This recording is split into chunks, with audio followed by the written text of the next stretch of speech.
पूर्व सीएम जीतन राम मांझी की पार्टी आधिकारिक तौर पर महागठबंधन से अब अलग हो गई है। हालांकि आगे उनकी रणनीति क्या होगी, इस पर संशय बरकरार है। मांझी ने विधायकों के साथ जाकर राज्यपाल को समर्थन वापसी का पत्र सौंपा, जबकि दिल्ली दौरे को लेकर उनसे सवाल पूछा गया तो उन्होंने कहा कि दिल्ली में राहुल गांधी, बसपा और एनडीए नेताओं से मुलाकात हो सकती है। अमित शाह की जगह दूसरे एनडीए नेताओं से भी मुलाकात हो सकती है। और आगे उन्होंने कहा कि इससे पहले राष्ट्रीय कार्यकारिणी की बैठक के बाद जब हम के राष्ट्रीय अध्यक्ष संतोष सुमन ने प्रेस कॉन्फ्रेंस की तो उन्होंने भी कुछ साफ नहीं किया, की बात कह दी है। यानी मांझी की नैया बीच मझधार में अटक के रह गई है। अब देखना यह होगा कि आगे वो किसके साथ जाते हैं।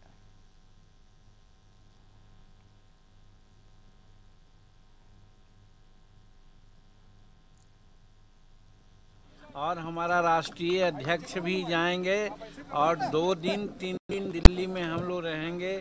कुछ हमारा अपना स्वास्थ्य कारण भी है और राजनीति में भी सभी नेताओं से, चाहे बसपा के हों, कांग्रेस के हों या और लोग हों, सब लोगों से मुलाकात करने का प्रयास करेंगे, जिसमें एनडीए के नेताओं से भी बात करने का हम प्रयास करेंगे। अब एनडीए के नेता कह रहे हैं तो अब निश्चित है कि जो एनडीए के नेता लोग हैं उनसे बात करेंगे। तो एनडीए के नेता है वो अमित शाह ही ना है, और भी लोग तो हैं ना, या फिर अमित शाह से भी मुलाकात हो सकती है, समय मांगेंगे उनसे। और भी का मतलब क्या, राहुल गांधी से भी मुलाकात हो सकती है, राहुल गांधी जी से भी मिल सकते हैं, मायावती जी से भी मिल सकते हैं, सबसे सब लोगों से मिलने का प्रयास करेंगे। विकल्प खुले हुए हैं, हम सभी विकल्पों पर विचार करेंगे और निश्चित तौर पर अगर उधर से हम लोग को बुलावा आया इंडिया की तरफ से तो उनके नेताओं से भी बात करेंगे। लेकिन हम थर्ड फ्रंट की बात भी करेंगे और बहुत सारे लाइक माइंड पार्टियां हैं और कुछ बहुत सारे हमारे एनजीओज हैं और सामाजिक कार्यकर्ता हैं, उनसे भी हमारी बातें होगी और सब बातों पर विचार करने के बाद 3 दिन 4 दिन के अंदर में हम लोग निचोड़ पर पहुंचेंगे और उस निचोड़ जो फलाफल होगा तमाम जानकारी के लिए न्यूज रूम से संपादक अशोक मिश्र जी इस वक्त हमारे साथ जुड़ चुके हैं। अशोक जी, पूर्व सीएम जीतन राम मांझी की पार्टी आधिकारिक तौर पर महागठबंधन से अब अलग हो गई है। हालांकि इस दौरान एक बयान भी सामने आ रहा है जीतन राम मांझी का। उनका कहना है कि वो एनडीए के नेताओं से भी मिलेंगे, बसपा के नेताओं से भी मिलेंगे, कांग्रेस के नेताओं से भी मिलेंगे। उलझे हुए मांझी को कौन सुलझाएगा अशोक जी? बिल्कुल, देखिए निशु, जिस तरह से मांझी ने अपने बेटे का इस्तीफा दिलवाया था पिछले 13 जून को और उन्होंने उसी समय घोषणा की थी कि 18 जून को वो दिल्ली जाएंगे, जहां केंद्रीय गृह मंत्री अमित शाह जी से उनकी मुलाकात होगी। लेकिन उसके बाद फिर उन्होंने मीटिंग की तारीख बदल दी और उन्होंने कहा कि 19 को हम के राष्ट्रीय कार्यकारिणी की बैठक है और उस बैठक में फैसले के बाद वो जाएंगे केंद्रीय गृह मंत्री अमित शाह जी से मिलने। आज सुबह की भी बात अगर करें निशु, तो हम के राष्ट्रीय कार्यकारिणी की बैठक के ठीक पहले संतोष कुमार सुमन, जो हम के राष्ट्रीय अध्यक्ष हैं, उन्होंने कहा कि इस बैठक में हम एनडीए में जाने पर फैसला लेंगे।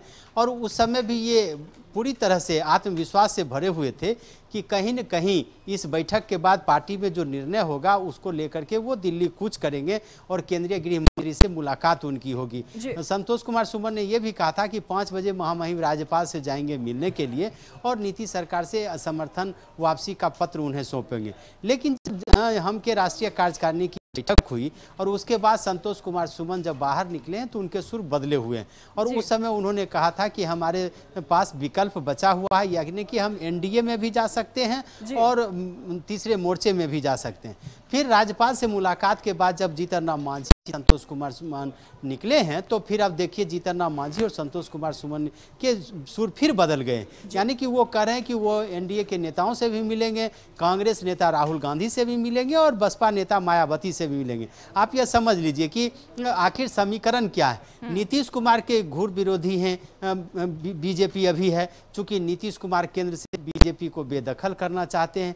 ऐसी परिस्थिति में जीतन राम मांझी का बीजेपी के नेताओं से मिलना तो स्वाभाविक हो सकता है कि नीतीश के के खिलाफ जीतन राम मांझी बीजेपी के पाले में जा रहे हैं। तो यानी कि दुश्मन का दुश्मन दोस्त होता है। लेकिन फिर जीतन राम मांझी कहते हैं कि राहुल गांधी से मिलेंगे। क्या राहुल गांधी से उनकी मुलाकात हो सकती है क्या?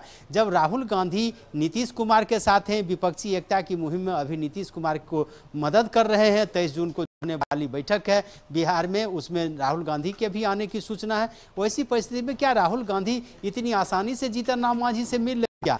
फिर तीसरी बात, जीतन राम मांझी कहते हैं मायावती से भी मिलेंगे।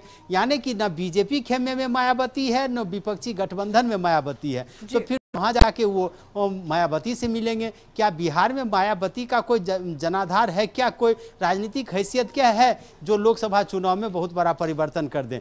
तो ये कह सकते हैं कि जीतन राम मांझी सही में पहली दफे बीच मझधार में फंस गए। अभी तक जीतन राम मांझी दूसरों की नैया डुबाते थे और अपना मजा लेते थे, अपने को किनारा कर लेते थे। पहली दफा लग रहा है ऐसा कि जीतन राम मांझी की नैया डगमगा रही है। यानी कि बीजेपी ने भी अभी उन्हें पूरी तरह से आश्वासन नहीं दिया है। यानी कि बीजेपी ने नो एंट्री का बोर्ड नहीं लगाया तो जीतन राम मांझी के लिए गेट भी नहीं खोला। दूसरी तरफ जो तीसरे फ्रंट के नेता हैं जिसके बारे में जीतन राम मांझी बोल रहे हैं, वह तीसरे फ्रंट के जीतन राम मांझी के साथ अभी क्यों समझौता करें?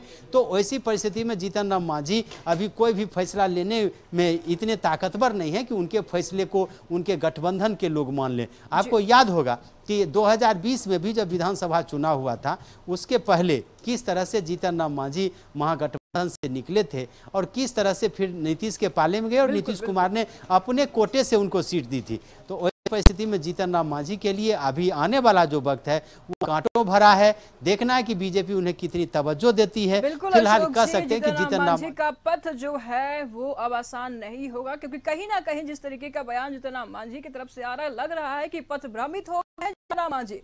आगे का रास्ता बिल्कुल भी सुलभ नहीं होने वाला है, कांटों से भरा होने वाला है। फिलहाल शुक्रिया अशोक जी आपका इन तमाम जानकारियों के लिए।